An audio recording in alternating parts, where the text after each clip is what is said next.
जय Shri Krishna viewers, welcome to astro intelligence videos. दर्शकों, आज की वीडियो में मैं एक बहुत इम्पॉर्टेंट टॉपिक के ऊपर डिस्कस करूंगा, क्योंकि आज के टॉपिक के अगर मैं सब टॉपिक या सब्जेक्ट की बात करूं तो वो दो होंगे, यानी टॉपिक एक होगा मगर डिस्कशन पॉइंट जो होगा वो दो होंगे। दर्शकों, टॉपिक को शुरू करने से पहले मैं थोड़ा सा रेफरेंस आपको ज़रूर देना चाहूँगा। ज्योतिष शास्त्र में हम ये मानते हैं कि जो ग्रह हमारे अगल बगल गति कर रहे हैं उनका प्रभाव हमारे ऊपर होता है, यानी कि प्लैनेट्स हमें डिफरेंट इन्फ्लुएंसेस देते हैं। मगर अब मैं इसी चीज़ को थोड़ा सा डिफरेंट तरीके से आपके सामने प्रस्तुत करना चाहूँगा कि प्लैनेट हमें इन्फ्लुएंस करते हैं या हम अपने जीवन में डिफरेंट प्लैनेट्स के ऊपर ट्रैवल करते हैं या उनकी यात्रा करते हैं। दर्शकों, हमारा जीवन बाहर से देखने में बहुत ही छोटा है, लिमिटेड है, और हर इंसान अपने जीवन में डिफरेंट ग्रहों की यात्रा करता है। अब कौन से ग्रहों की यात्रा हम मैक्सिमम करते हैं? दर्शकों, ये इंटरेस्टिंग क्वेश्चन है, मगर इसी से हमारे आज की वीडियो को एक डिफरेंट मीनिंग मिल जाएगा। दर्शकों, सभी प्लैनेट्स की यात्रा हम साइमल्टेनियसली नहीं कर पाते। अब जो प्लैनेट्स की मैक्सिमम यात्रा कोई भी इंसान अपने जीवन में करता है, उसका उत्तर आप जान लीजिए। सबसे ज़्यादा हम यात्रा करते हैं बुध, मरकरी की। नंबर 2 पर यात्रा होती है, या एक्चुअल में जिस पर सबसे ज़्यादा यात्रा होती है वो प्लैनेट होता है शुक्र। और इसी के साथ यात्रा उसमें भी होती है तीसरे प्लैनेट में, मगर हम उसको इंपॉर्टेंस थोड़ा कम देते हैं। वो प्लैनेट है शनि। दर्शकों, कोई भी जीवन है, मैं बात कर रहा हूं इंसानी जीवन की, इन 3 प्लैनेट्स की यात्रा में ही कहीं ना कहीं हमारा जीवन पूरा हो जाता है। अब जो 2 प्लैनेट बचे, स्पेशली मंगल और मंगल के बाद देवगुरु जुपिटर। अब देवगुरु जुपिटर का स्थान, क्योंकि हमने जब वर्ड ही दे दिया देवगुरु, इसका मतलब कहीं ना कहीं हमारे मन के अंदर ये बात आ गई या ये मान्यता बन गई कि गुरु का स्थान तो किसी दूसरे का है, वो हमारा नहीं है। सो हमने उस ग्रह तक जाने की यात्रा ही छोड़ दी, यानी कि हम ज्ञान अर्जन को भी कहीं ना कहीं अपने कर्म के साथ जोड़ दिया।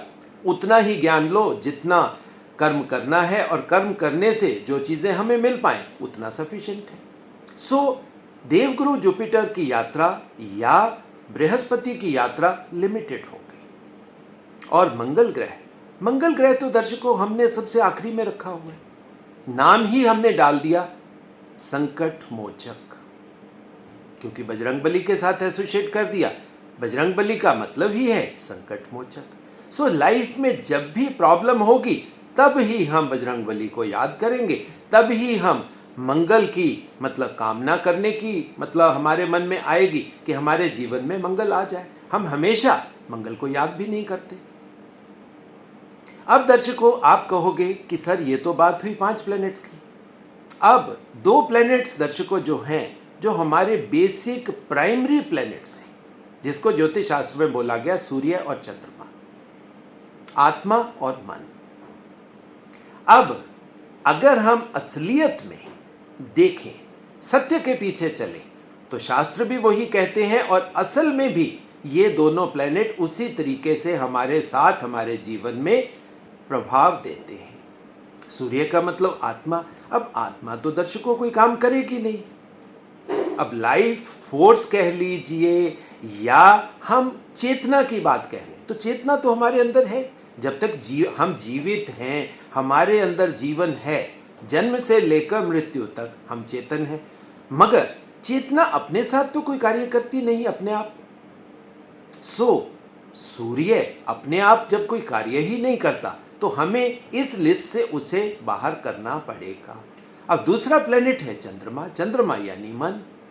ज्योतिष शास्त्र में चंद्रमा को बोला गया कि चंद्रमा क्या है? हमारा ड्राइविंग फोर्स है, हमारा ड्राइवर है। यानी चंद्रमा की ड्यूटी क्या है? वर्क एलोकेटर की। ये हमें काम देता है। सो चंद्रमा कभी बुद्धि को काम पे लगा देगा, कभी हमें शुक्र के पीछे भेज देगा, कभी हमें शनि के पीछे भेज देगा, जब ज़रूरत पड़ेगी तो गुरु के पास भेज देगा, और जब कभी मंगल की ज़रूरत होगी तो हमें मंगल के पास भेज देगा। सो दर्शकों, कहीं ना कहीं यही हमारा ज्योतिष शास्त्र है। अब जो प्लेनेट मैंने आपके लिए आज चूज किया है सब्जेक्ट के रूप में, वो है शुक्र। और दर्शकों, ये भी चूज करने के पीछे एक बहुत बड़ा, अगर मैं बात करूं, कुछ ऐसी बातें हैं जिसको मैं इंटरनल लेना चाहूंगा, क्यों मैंने उसको इंपॉर्टेंस दी।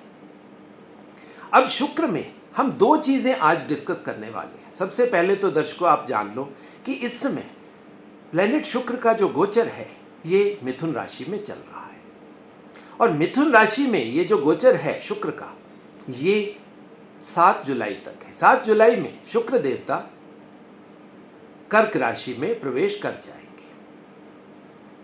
अब ये जो गोचर है दर्शकों, गोचर प्रभाव बाहर से देता है, या हम ये कह सकते हैं कि इस पीरियड में हम मिथुन राशि में जाकर शुक्र देवता पर हम ट्रैवल करने, यानी उसकी यात्रा पर चल रहे हैं। सो ये जो मिथुन राशि में शुक्र की यात्रा है दर्शकों, ये है भी इंटरेस्टिंग, और आज के टॉपिक में इसी के माध्यम से मैं आपको कुछ इंटरेस्टिंग चीजें भी बताने वाला हूं। सो इस वीडियो के अंत तक बने रहिए। आज की वीडियो ज्ञानवर्धक भी होगी और इंटरेस्टिंग भी होगी। अब दर्शकों, मिथुन राशि किसकी है? बुध की राशि है। बुध की राशि में शुक्र का प्रवेश, और वो 7 जुलाई तक। जब भी बुध और शुक्र इकट्ठे होते हैं, इसका संबंध हम किससे मानते हैं? लक्ष्मी से मानते हैं। इसे लक्ष्मी योग भी कह देते हैं, हम इसे विष्णु योग भी कह देते हैं, क्योंकि इसका संबंध किससे है? हमारे लक्ष्मी यानी के पैसे से है, ऐश्वर्य से है, कंफर्ट से है, सुख से है। और यही गोचर इससे आगे कर्क राशि में होगा, जो किसी के भी चार्ट का सुख स्थान होता है। सो लक्ष्मी से ही हमें सुख मिलता है, हम इसको इस तरह भी कह सकते हैं या समझ सकते हैं। अब दर्शकों, आज की वीडियो में ये गोचर तो है ही है, इंपॉर्टेंट गोचर है, और इसी के माध्यम से आज बहुत सी चीजें हमें समझनी भी है। दर्शकों, शुक्र को हम नॉर्मली इन्हीं चीजों से एसोसिएट भी तो करते हैं। शुक्र को हम मानते हैं कि जितनी भी चीजें जिसको हम भोग सकते हैं और जिसके भोग से हमें सुख मिल सकता है, वो सभी शुक्र में आती हैं। और शुक्र का स्थान कहीं ना कहीं दर्शकों हमारे जीवन में मैक्सिमम ही है। हालांकि शुक्र का स्थान अगर हम सही तरीके से प्लैनेट्स को, जैसे हम कहते हैं ना कि हम सिस्टमेटाइज करें, सबसे पहले दर्शकों मन ड्यूटी किसकी लगाएगा? आपने सपोज करिए कोई चीज देखी, तो मन सबसे पहले किसकी ड्यूटी लगाएगा? मन को सबसे प्रिय कौन है? सबसे प्रिय तो उसका अपना पुत्र ही होगा, बुद्धि।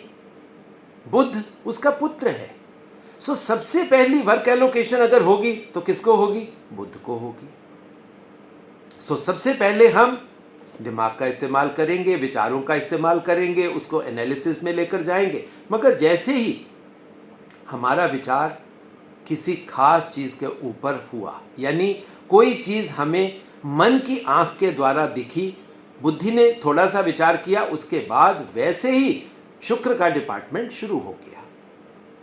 और जीवन में भी दर्शकों अगर हम देखें, शुक्र को अगर हमें समझना है तो हमें भारतीय दर्शन में उतरना पड़ेगा। भारतीय दर्शन इस मामले में दर्शकों बहुत रिच दर्शन है। हमारी फिलॉसफी बहुत ही स्ट्रॉन्ग और बहुत कंप्लीट फिलॉसफी है।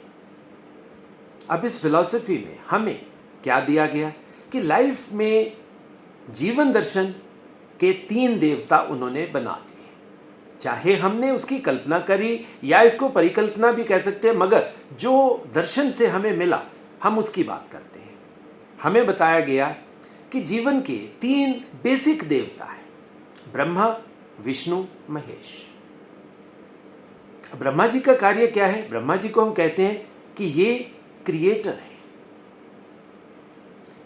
विष्णु जी को हम कहते हैं ये मेंटेनर है, संचालन करने वाले।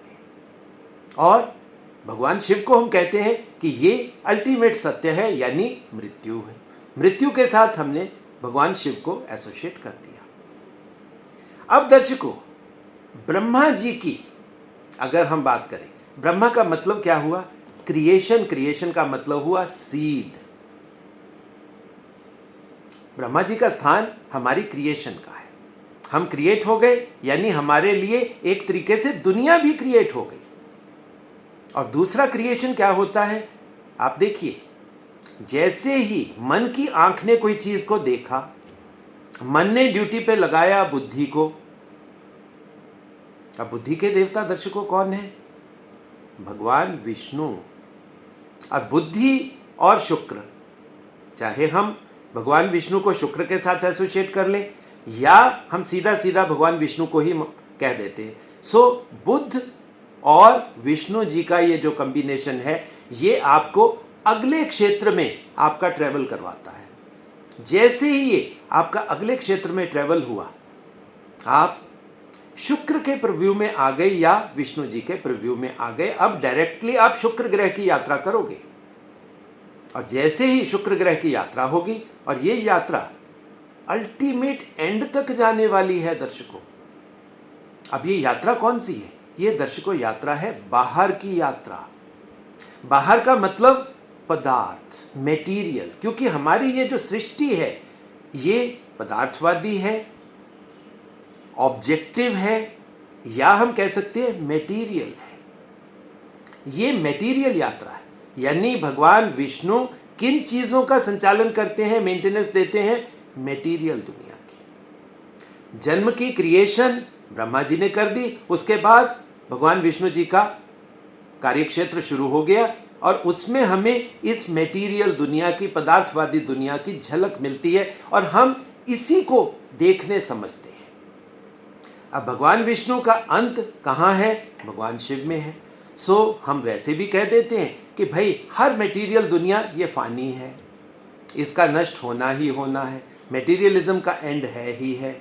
इसको जैसे मर्जी आप समझ लो, चाहे दर्शन से समझ लो, या दर्शन के अंदर जो हमें स्वरूप दिए गए हैं, हम उन स्वरूपों से भी समझ सकते हैं।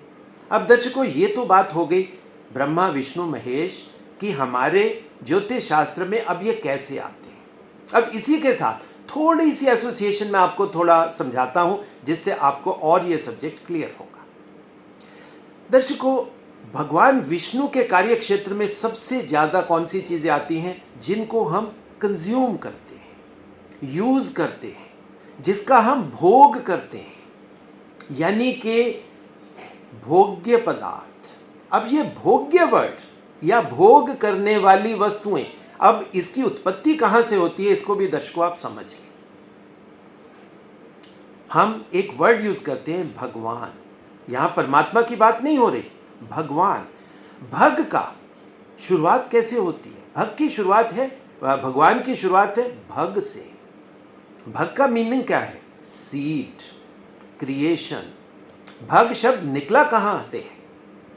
ये भग को हम योनि के साथ भी तो कहते हैं।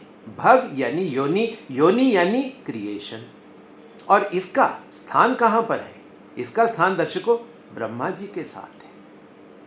और भग से ही भोग्य करने वाली या भोग करने वाली चीजें निकलती हैं। सो भग भोग्य वाली वस्तुएं जिसको हम भोग कर सके, यानी कि भगवान विष्णु के प्रव्यू की चीजें। और इसका एंड कहां पर हो रहा है? भगवान शिव के पास जाकर हो रहा है। सो जब हमें परमात्मा ने क्रिएट कर दिया, हम कहते हैं ब्रह्मा जी ने हमें क्रिएट कर दिया, तो हम भी तो मटेरियल है। सो सीधी एक बात है, मटेरियल है, मटेरियल चीज़ों का सारी जिंदगी हम यूज़ करेंगे, उसको यूज़ करके अपने शरीर को ठीक ठाक रखेंगे। एक कालखंड के बाद हमारी मृत्यु निश्चित है, यानी भगवान शिव के पास जाना अटल सत्य है। अब भगवान से भग, भग से भोगने वाली चीजें, और सबसे बड़ा कालखंड किसको मिला? भगवान विष्णु को मिला। यानी कि हमारे जीवन में वो चाहे इंसान, हम कहते हैं पदार्थवादी है, रिलीजियस है, स्पिरिचुअल है, जितने मर्जी शब्द हम यूज कर लें, मगर सच्चाई एक है कि हम हैं मेटीरियलिस्टिक, हैं पदार्थवादी, क्योंकि जीवन में शरीर भी मेटीरियलिस्टिक है और शरीर के साथ जो चीज़ें एसोसिएट हुई हैं वो भी मेटीरियलिस्टिक है। सो भगवान विष्णु का स्थान हमारे जीवन में मैक्सिमम हो गया। हम कहते हैं ना, ये कंज्यूमर एरा है, यानी कि पदार्थवादी दुनिया ही इस समय राज कर रही है हमारे ऊपर। सो ये ही दर्शकों शुक्र प्रधान जीवन है। हम चीज़ों के पीछे जा रहे हैं। अब ये शुक्र का एक स्वरूप है। अब जैसे मैंने पहले आपको समझाया था कि 5 प्लेनेट हैं। ये 5 प्लेनेट क्या हैं? हम किसी भी चीज़ को किससे अनुभव करते हैं, महसूस करते हैं? ये 5 इंद्रियां हैं हमारे पास। आँख, नाक, कान, जिह्वा, स्किन। अब ये जो 5 इंद्रियां हमारी हैं, इन्हीं के माध्यम से हम बाहर की दुनिया को महसूस करते हैं, देखते हैं, समझते हैं, सुनते हैं, उसको टच करके स्पर्श करते हैं। और ये 5 इंद्रियां, आप देखिए, हम इन इंद्रियों के माध्यम से ही तो चलते हैं। सो इंद्रियों का देवता, दर्शकों अब यहां पर देखिए मजेदार बातें हैं। इंद्रियों का देवता कौन निकला? इंद्रियों का देवता निकला इंद्र, क्योंकि इंद्र का संबंध हमारी 5 इंद्रियों से है। और 5 इंद्रियां क्या कर रही हैं? ये भोग के लिए ही तो जा रही हैं। आंखों से हमें कोई चीज़ सुंदर लगती है, हम उसका भोग करने लग जाते हैं। कोई चीज़ सूंघने में हमें अच्छी लगती है, हम उसका भोग करने लग जाते हैं। कोई चीज़ सुनने में अच्छी लगती है, हम उसका भोग करने लग जाते हैं। कोई चीज़, मतलब इन तीनों के मिश्रण से हमें लगता है कि इसको चख के देख लेना चाहिए, इसको खा के देख लेना चाहिए, हम उसको खा लेते हैं। अब आप देखिए, हर चीज़ का हम भोग करने की इच्छा रहती है। सो जीवन शुक्र प्रधान है, इंद्र प्रधान है। और चाहे आप उसको शुक्राचार्य कह लीजिए, चाहे उसको आप इंद्र कह लीजिए, ये सब्जेक्ट एक ही है। क्योंकि ये जो कल्पनाएं, परिकल्पनाएं, ये जो ऋषियों ने हमें सब्जेक्ट्स दिए हैं, ये बहुत सोचने वाले हैं, क्योंकि इनका मीनिंग जो है बहुत गूढ़ है। अब आप देखिए, इंद्र, इंद्र को हम कहते हैं ये देवताओं का राजा है। यानी कि जो चीज़ें हम भोग में ही, जिसको हम अपनी बुद्धि से अच्छे बुरे में डालते हैं, जो अच्छी चीज़ें हैं हम कहते हैं ये देवताओं के साथ संबंधित हो गई, और जो अच्छी चीज़ें नहीं हैं हम कहते हैं ये असुरों के साथ संबंधित हो गई। अब चाहे इंद्र की बात कर ले हम, चाहे हम असुरों की बात कर लें, दर्शकों, करते दोनों भोग हैं, दोनों भोग में हैं। देवताओं का संबंध भी भोग के साथ है और असुरों का संबंध भी भोग के साथ है। सो मेरे हिसाब से ये दोनों चीजें शुक्र प्रधान ही हैं। ये शुक्र ही है, शुक्र कह लीजिए या भगवान विष्णु कह लीजिए, क्योंकि देवताओं के भी देवता भगवान विष्णु ही हैं और असुरों के देवता भी भगवान विष्णु ही हैं। ये इंटरेस्टिंग चीजें हैं दर्शकों, जो आपको समझनी है। जब भगवान विष्णु इतने इंपॉर्टेंट हैं और भगवान विष्णु का सिंबल या उनका प्रतिरूप हमें ज्योतिष शास्त्र में शुक्र के रूप में दे दिया गया। सो जिन जिन चीज़ों का हम जीवन भर भोग करते हैं, आंखों से भोग कर लिया, सुन के भोग कर लिया, सूंघ के भोग कर लिया, जिह्वा से टेस्ट करके भोग कर लिया, हाथों से, अपनी स्किन से उसे स्पर्श करके भोग कर लिया। अब दर्शकों, ये भोग कभी समाप्त नहीं होता, भोग अनलिमिटेड है। मगर इसमें एक सच्चाई भी है। दर्शकों, सच्चाई क्या है? आपका पेट भर गया, अब आपको पकवानों की, मतलब उसमें रुचि नहीं रही, यानी कि आपका पेट भर गया, अब आपके शरीर में जगह ही नहीं बची। चाहे हम विचारों के साथ कर लें, अब आंख एक लिमिटेड प्रीव्यू में देख सकती है, हमारा नाक एक चीज़ को ही लिमिटेड सूंघ सकता है, खाने की बात करें एक लिमिटेड चीज़ को हम खा सकते हैं और लिमिटेड चीज़ों का ही हम ग्रहण कर सकते हैं। सो ये लिमिट हमारे साथ लग गई और ये लिमिट हमारे जीवन में हमें शनि के रास्ते पर लेकर जाती है। ये लिमिट, उसकी मैं आज बात नहीं कर रहा हूँ, मैं आज बात सिर्फ और सिर्फ शुक्र की कर रहा हूं दर्शकों। सो शुक्र का एक रूप जो इंद्र का है, दूसरा शुक्र का रूप असुरों का है। हैं दोनों शुक्र के रूप। जब अब इसमें फर्क क्या है दर्शकों, अब आप क्लियरली समझो। तभी शुक्राचार्य को सबसे बड़े मंत्री या सबसे बड़ा देवता के रूप में स्थान दिया गया है हमारे ज्योतिष शास्त्र में। जब हम लिमिट के साथ चीजों का भोग करते हैं हम देवता होते हैं। जब हम लिमिटलेस भोग करते हैं तो हम राक्षस यानी कि असुर होते हैं। यानी कि अब ये सुर और असुर का खेल है। यानी जब हमारे भोग करने से प्रकृति का बैलेंस नहीं हिल रहा तब तक हम देवता के प्रव्यू में हैं। और अगर हमारे ज्यादा अधिग्रहण करने से, ज्यादा भोग करने से प्रकृति का संतुलन बिगड़ता है तो हम असुर श्रेणी में चले जाते हैं। बस यही फर्क है दर्शकों देवताओं और असुरों में। और आजकल की दुनिया आप देखो, हम लोग मैक्सिमम चीजें कंज्यूम करना, इकट्ठा करना, होल्डिंग करना, उसके पीछे लग गए। ज्यादा से ज्यादा पैसा चाहिए, ज्यादा से ज्यादा चीजें चाहिए।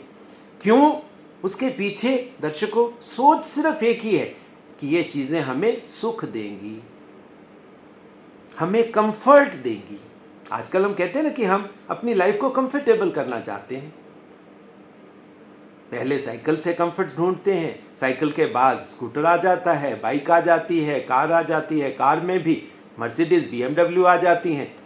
एंडलेस रेस है, आगे से आगे, आगे से आगे, क्योंकि ये हमारी सोच के ऊपर है। हमें लगता है जब छोटे होते हैं हम क्या करते हैं, रेत में छोटे छोटे घर बनाते हैं। फिर धीरे धीरे वो घर हम अपने पेट्स को देते हैं। फिर अपने लिए एक छोटा सा आशियाना बनाते हैं। किसी भी लविंग कपल का ये बहुत बड़ा ड्रीम होता है कि हम एक छोटा सा आशियाना बनाएंगे जिसमें सिर्फ प्यार होगा। यानी कि हम ऐसा कंफर्ट ढूंढते हैं जहां पे हमारा प्रियतम होगा, प्रेयसी होगी और वो छोटा सा कंफर्टेबल जोन होगा। मगर जैसे ही रियलिटी सामने आती है, हम दूसरे के घर को देखते हैं, वो बड़ा है, हम उसकी तरफ अट्रैक्ट हो जाते हैं। फिर हम बड़े घर के पीछे चल पड़ते हैं। फिर बड़े से बड़ा multi storey, high rise, penthouse. अब आप देखिए ये यात्रा ही तो है। और ये यात्रा किसकी है? क्योंकि हमारा भोग खत्म नहीं हो रहा। अब हमने दर्शकों यहां पर मैं आपको थोड़ा सा जागृत करने वाला हूं। हो सकता है कुछ लोगों को मेरी ये बात अजीब भी लगे, शायद कड़वी भी लग सकती है। हमने कैसे भगवान विष्णु की कल्पना करी कि वो क्षीर सागर में बैठे हैं, आनंद से बैठे हैं, और लक्ष्मी जी जिनके पास हर तरह का सुख, समृद्धि, पैसा, ऐश्वर्य सब कुछ है, वो उनके पांव दबा रही है। हम ऐसे ही बनना चाहते हैं, हम ऐसे ही स्वर्ग की परिकल्पना करना चाहते हैं, ऐसा ही कंफर्ट जोन अपने लिए क्रिएट करना चाहते हैं कि हमें कुछ ना करना पड़े। हमारे लिए हम कंपनी के CEO बन गए, अब हमारे लिए हमारी कंपनी काम कर रही है, हमारे लिए वो ऐश्वर्य पैदा कर रही है, हम सारी चीजों का भोग कर रहे हैं, प्रकृति के साधनों का, संसाधनों का दोहन कर रहे हैं। अब आप बताइए इसमें कहां पे देवता है और कहां पे असुर है? ये जो बहुत क्लियर कट लाइन हमारे शास्त्रों में थी कि भाई आपको देवता बनना है, देवता बनोगे तो स्वर्ग मिलेगा। मगर अब हम कहते हैं सारी चीजें इकट्ठी कर लें, स्वर्ग बन गया। अब यही बात होती है दर्शकों, जैसे ही ये शुक्र की हमारे ऊपर इम्पैक्ट कह लीजिए, या हम ही शुक्र ग्रह की यात्रा छोड़ते ही नहीं हैं, हम बार बार शुक्र के एक एक कोने को स्पर्श करना चाहते हैं। शुक्र की कोई चीज हमसे छूटी नहीं रह जानी चाहिए, कोई सुख हमसे अछूता ना रह जाए। हम दर्शकों ऐसे बन गए हैं। अब ये शुक्र ग्रह का एक स्वरूप है। अब दर्शकों शुक्र ग्रह का एक और इंटरेस्टिंग चीज मैं आपको बताता हूं, चाहे वो देवताओं के साथ है और चाहे असुरों के साथ है। शुक्राचार्य एक आचार्य है, गुरु हैं। और ये अपने शिष्यों को क्या शिक्षा देते हैं कि किसी भी चीज़ की अगर आपको प्राप्ति करनी है, सिद्धि करनी है, आपको उस चीज़ को अचीव करना है, तो रास्ता तो साधना ही है। अब आप देखिए, यही साधना देवता भी करते हैं, यही साधना असुर भी करते हैं, यानी कि मिलता साधना से ही है। सो कहीं ना कहीं शुक्र या शुक्राचार्य के अंदर भी यही है कि मिलेगा तो साधना से ही, यानी साधना का संबंध किससे होता है? चाहे आप शनि से ले लीजिए। अब शनि क्या है? शनि भगवान शिव का ही तो एक तरीके से वो स्वरूप है जो काल के रूप में हमारे ज्योतिष शास्त्र के अंदर डाला हुआ है कि हर चीज समय के साथ उसका क्षय होना ही होना है। अक्षय सिर्फ एक ही चीज है, और अक्षय को हम कहते हैं वो चेतना है, आत्मा है, परमात्मा है, वो अक्षय है। मगर जितनी पदार्थवादी चीजें हैं, ऑब्जेक्ट्स हैं, मेटीरियल चीजें हैं, इनका क्षय होना निश्चित है। अब आप देखिए ये थॉट प्रोसेस कितना बढ़िया तरीके से चलता है। मगर हम जीवन भर शुक्र प्रधान ही रहते हैं। ये नहीं कि सिर्फ तुला राशि वाले, सभी लोग, दर्शकों, सबकी इच्छा ही यही रहती है कि ये जो बुध और शुक्र का गोचर है, ये जो कॉम्बिनेशन है, ये जो युति है, ये सबको मिली रहे, लक्ष्मी योग सबको मिला रहे। और दूसरा आप देखिए, और यही चीज ज्योतिष शास्त्र में बहुत खूबसूरत तरीके से है दर्शकों, मैक्सिमम कॉम्बिनेशन, मैक्सिमम युति जो ऑलमोस्ट 90% से ज्यादा चार्ट्स में पाई जाती है, वो कौन सी है? वो है सूर्य, बुध और शुक्र की। ये तीनों प्लैनेट्स आप देखिए नॉर्मली इकट्ठे ही मिलते हैं। सो आप कह सकते हो कि हमारी चेतना का संबंध बुध और शुक्र से है। सबसे पहले मन ने वर्क एलोकेट किया बुद्धि को, और बुद्धि क्योंकि बाहर की दुनिया को जैसी आंख खोलोगे तो बाहर की दुनिया दिखेगी, बाहर की दुनिया पदार्थवादी है, हमें आकर्षित करती है, हम उसके पीछे चल पड़ते हैं, हम उसका भोग करने की इच्छा रखते हैं। फिर धीरे धीरे अपने कर्मों के द्वारा, अब आप देखिए कर्मों को भी हमने किस रास्ते पर लगा दिया। हर कर्म हम पढ़ते हैं तो उसके पीछे एक ही मोटिव होता है कि हमें अच्छा करियर मिल जाएगा। अब अच्छे करियर का मतलब क्या होता है दर्शकों? अच्छे करियर का मतलब एक सिंपल है, ज्यादा पैसा। यानी कि करियर के बाई प्रोडक्ट के रूप में हमें क्या चाहिए? शुक्र। और पैसे का आगे बाई प्रोडक्ट देखिए कि क्या होगा। हम पैसे से क्या करते हैं? ये भोग करने वाली चीजें ही तो खरीदते हैं, चीजें हम इकट्ठी करते जाते हैं। यानी कि हमारे जीवन में हम जो भी कर रहे हैं, हम भोग के पीछे ही हैं। ये सिर्फ भोग को आप अच्छी सुंदर स्त्रियों के भोग के साथ मत लीजिए, वो एक हिस्सा है, मगर हम ये भोग तो करते ही जा रहे हैं। जीवा से भोग कर रहे हैं, नाक से भोग कर रहे हैं, आंख से भोग मतलब ये भोग हमारा पांचों इंद्रियों के साथ लगा हुआ है, और मन भरता ही नहीं। हम ऐड भी ऐसी बनाते हैं, क्या करें, पेट्रोल खत्म ही नहीं होता। हम जीवन को लंबे से लंबा खींचने की कोशिश करते हैं, मल्टीविटामिन टॉनिक्स बनाते हैं, रिसर्च किस चीज़ की करते हैं? हमारा यौवन चलता रहे। यानी यौवन का मतलब क्या है? शुक्र। मन में हम देखिए हमारी इच्छा एक ही चीज़ की होती है कि ये भोग करने वाली दुनिया से हम बाहर ना जाएं। क्षीर सागर चाहे हो, मगर हम इस तरह हो जाएं भगवान विष्णु की तरह आनंद से लेटे हुए, और लक्ष्मी जी हमारे पांव दबा रही है। हम स्वर्ग की परिकल्पना भी ऐसी ही तो करते हैं। अब स्वर्ग कल्पना में कैसा है दर्शकों? आप देखिए भगवान इंद्र क्या कर रहे हैं। भगवान इंद्र सिंहासन पर बैठे हैं, बाकी देवता काम कर रहे हैं, बाकी उनके लोग काम कर रहे हैं, सब अपनी अपनी ड्यूटीज कर रहे हैं, और वो भोग पदार्थ चीजें अप्सराओं को नचा रहे हैं। आप देखिए सारा कुछ भोग का ही तो है। वो चाहे इंद्र हैं, तभी तो शास्त्रों में एक बहुत बढ़िया तरीके से ये बात करी गई कि जैसे जैसे युग परिवर्तन होता है, इंद्र भी बदलता है, इंद्र का स्वरूप भी बदलता है। हम कलयुग में हैं, सो कलयुग का इंद्र कहीं ना कहीं दर्शकों यहाँ पर वो जो देवताओं और असुरों में जो क्लियर कट डिमार्केशन थी, वो लाइन खत्म हो गई। कौन देवता है कौन असुर है सब वैसे ही हो गए। हम मैक्सिमम तरीके अपनी बुद्धि से इजाद करते हैं कि हम कहां से ज्यादा पैसा कमा सकें। अब मैं बात कर रहा हूं ये शुक्र का कॉम्बिनेशन, हम ज्यादा पैसे की कल्पना कैसे करेंगे जब राहु माया, यानी कि माया का देवता। अब माया के देवता वैसे तो कौन है? मायापति विष्णु जी ने ही तो राहु नाम के, कहने को वो राक्षस है मगर राहु नाम की माया को क्रिएट किसने किया? मायापति विष्णु ने। जब वीनस राहु कॉम्बिनेशन दर्शकों इकट्ठी हो जाती है तो क्या होता है? ये शुक्र और शुक्र के साथ जुड़ी हुई माया एकदम से बढ़ जाती है, पैसे का खेल बढ़ जाता है, सुख समृद्धि ऐश्वर्य का खेल बढ़ जाता है। यानी हम कहते हैं कि ये कॉम्बिनेशन बिल गेट्स बना देगा, अंबानीज बना देगा। आप जितने इस तरह के पैसे वाले लोग हैं उनका नाम ले लीजिए, ये तो फॉर एग्जाम्पल बातें हैं।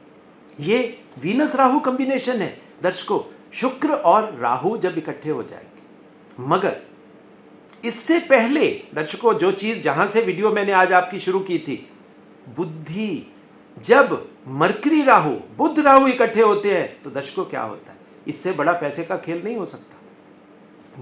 मोस्ट इंटेलिजेंट ये लोग क्या करेंगे? माइनिंग्स करेंगे, पहाड़ के नीचे से सोना निकाल लाएंगे, समुद्र के नीचे से रत्न निकाल लाएंगे।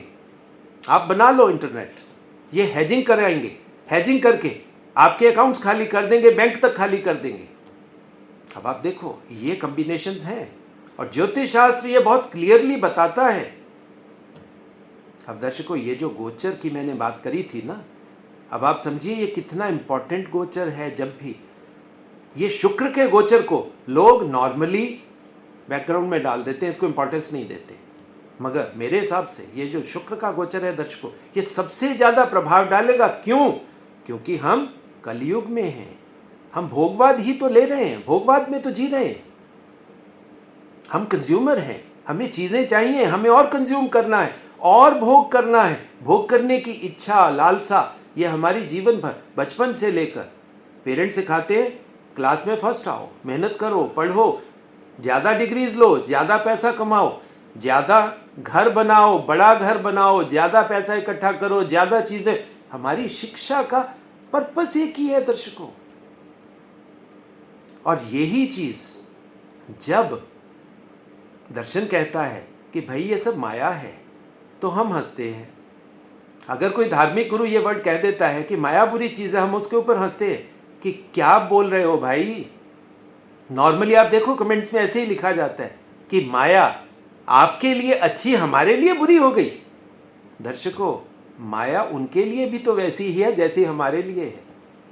अब ये जो माया है दर्शकों, माया का दूसरा रूप लक्ष्मी ही तो है, शुक्र ही तो है, मायापति शुक्र वीनस ही तो है। और हमें क्या सिखाया जाता है? अब आप देखिए यहां पर कुछ चीजें जिसके लिए मैं कहता हूं कि जागृत भी दर्शकों आपको होना है। हमें क्या सिखाया जाता है? विष्णु जी को खुश रखो ताकि वो हमारे ऊपर हमेशा सुख समृद्धि की वर्षा करते रहें। सो हम मैक्सिमम उपासना विष्णु जी की करते हैं, विष्णु जी के रूपों की करते हैं, चाहे वो भगवान राम के रूप में कर लें, भगवान कृष्ण के रूप में कर लें। मैक्सिमम उपासना दर्शकों विश्व में अगर होती है तो भगवान विष्णु की होती है। ब्रह्मा जी का तो, क्रिएटर का तो एक ही मंदिर है। अब वो क्रिएशन चाहे वो ब्रह्मा जी ने शरीर के रूप में कर ली, हमने अपनी बुद्धि से कोई नए विचार के रूप में नई क्रिएशन कर ली। दर्शकों अब ये जो वर्ड यूज किया जाता है ना शास्त्रों में, कुछ चीजें हैं जो हमें सिखाई गई। अब ऋषियों ने एक जो महावाक्य दिया, अहम ब्रह्मास्मि, मैं ही ब्रह्म हूं, उसके पीछे दर्शकों आशय क्या है ऋषियों का? उनका आशय ये नहीं है कि हम इस दुनिया को उपजाने वाले, मगर अपनी दुनिया को उपजाने वाले हम ही हैं, हम ही ब्रह्म हैं, हम ही क्रिएटर हैं। यानी कि हम भग से वो जो भोग्य बनाने वाला जो सीड डालते हैं, जो विचारों के द्वारा, बुद्धि के द्वारा हम किसी चीज़ को जब जन्म देते हैं, जो चीज़ हमारे दिमाग ने सोचना शुरू किया। अब दर्शकों, यहाँ पर मैं आज आपको एक ख़ास चीज़ बता देता हूँ। जब एक विचार हम बार बार अपने दिमाग में लाते हैं, हमें ज़्यादा पैसा कमाना है, हमें ज़्यादा पैसा कमाना है, हमें ज़्यादा पैसा, एक ही विचार को बार बार, तो वो क्या है? विचार, हम कहते हैं ना कि विचार ने हमारे अंदर एक इनरोड बना ली, यानी कि एक रास्ता बना लिया। देखो, बना वो विचारों से, अब हम उस रास्ते पे चलना शुरू करते हैं। और विचारों का रास्ता, ये जो रास्ता है, ये रास्ता हमें कहाँ की यात्रा करवाता है दर्शकों? शुक्र की यात्रा करवाता है। एक हमारे पंजाब में एक कहावत चलती है कि किसान के खेत से, किसान ने खेत मतलब पूरा किया हुआ था, पूरा फसल लहलहा रही थी, एक छोटा सा खरगोश वहाँ से निकला। पंजाबी में खरगोश को कहते हैं सहा। अच्छा, तो उसने क्या किया? तुरंत उसने रास्ते बंद करने शुरू कर दिए। किसी दूसरे ने कहा कि भाई, छोटा सा एक खरगोश ही तो गुजरा है, आप क्यों डर रहे हो? क्यों रास्ते बंद कर रहे हो? कौन सी खास बात? कहता, मैं खरगोश के जाने से नहीं डर रहा। अब खरगोश के पीछे बिल्ली जाएगी, कुत्ता जाएगा, कुत्ते के पीछे बड़े जानवर जाएंगे, तो क्या है? ये रास्ता बन जाएगा दर्शकों। वो कहता, मैं सहे से नहीं डर रहा, मैं पहे से डर रहा हूँ। पहे का मतलब होता है पाथ, रास्ता, इनरोड। कि हमारे विचार, आप देखिए, इसी तरह की इनरोड्स ही तो बनाते हैं, और हम इसी चीज को लाइफ में अपना मंत्र बनाते हैं। असल में मंत्र किसका बनना चाहिए? मंत्र तो बनना चाहिए एक चीज का, कि भाई अल्टीमेट सत्य मृत्यु है, अल्टीमेट सत्य भगवान शिव है। मगर हम मंत्र कौन से बनाते हैं? ब्रह्मा जी के मंदिर नहीं बनाएंगे हम, मैक्सिमम मंदिर विष्णु जी के ही बनेंगे। भगवान शिव, यानी मृत्यु से हम डरते हैं, सो डर के हम भगवान शिव के मंदिर बना लेते हैं कि हमें मृत्यु ना आ जाए। और हम देखिए, हमें ये एक चीज़ दे दी गई कि आप देवता की उपासना करो, देवता को खुश रखो, ताकि भगवान विष्णु खुश रहेंगे, सुख समृद्धि का आशीर्वाद यानी कि वो वर्षा आपके ऊपर होती रहेगी। या भगवान शिव को भी आप खुश रखिए, ताकि आपको मृत्यु देर से आए, या मृत्यु कैसे आए? आनंद से आए। उसमें भी कामना किसकी है? भगवान शिव के उसी कंफर्ट की। हम लाइफ में बस यही कंफर्ट ही चाहते हैं, जन्म की पीड़ा भी झेलना नहीं चाहते, हम सिजेरियन करेंगे। जीवन में पैसा कमाने के लिए मेहनत नहीं करेंगे, इधर उधर के रास्ते खोजेंगे कि कहीं से हमें इनरोड बन जाए और हम माइनिंग करके, थोड़ी मेहनत करके ज़्यादा पैसा कमा लें, और मृत्यु भी हमारी ऐसी हो जिसमें दर्द ना आए हमें। आप देखिए, हम क्या हैं? ये नहीं कि सिर्फ तुला राशि वाले या शुक्र की राशियों वाले ही शुक्र प्रधान हैं। दर्शकों, ये कलयुग में मानव समाज ही शुक्र प्रधान है। और जब ये गोचर आया है दर्शकों, ये गोचर इसीलिए इम्पॉर्टेंट है क्योंकि बुध की राशि में है, और बुध की राशि मिथुन, जहाँ से एफर्ट्स शुरू होती हैं, वो इनरोड्स बनना शुरू होता है। अब इस पीरियड में वो इनरोड्स ही तो बन रही हैं। हम सभी प्लानिंग्स बना रहे हैं, कहीं से और पैसा कमाएं, किसी तरीके से इस तरह की इनकम आ जाए, चाहे वो रेंटल इनकम आ जाए, चाहे किसी का पैसा, किसी के साथ कोई एसोसिएशन ऐसी बन जाए किसी फॉरेन बड़ी कंपनी के साथ, जहाँ से एसोसिएशन में पैसा मिल जाए। हम फ्रेंचाइजीज की तरफ जा रहे हैं। अब आप देखिए, ये जितने रास्ते हैं, intelligent way to bring money, bring more money actual में। बस दर्शकों, ये था आज का मेरा आशय, जहाँ पर मैंने शुक्र ग्रह की यात्रा आज आपको बड़े डिफरेंट तरीके से कराई। आज तक शुक्र ग्रह की यात्रा आप खुद करते रहे।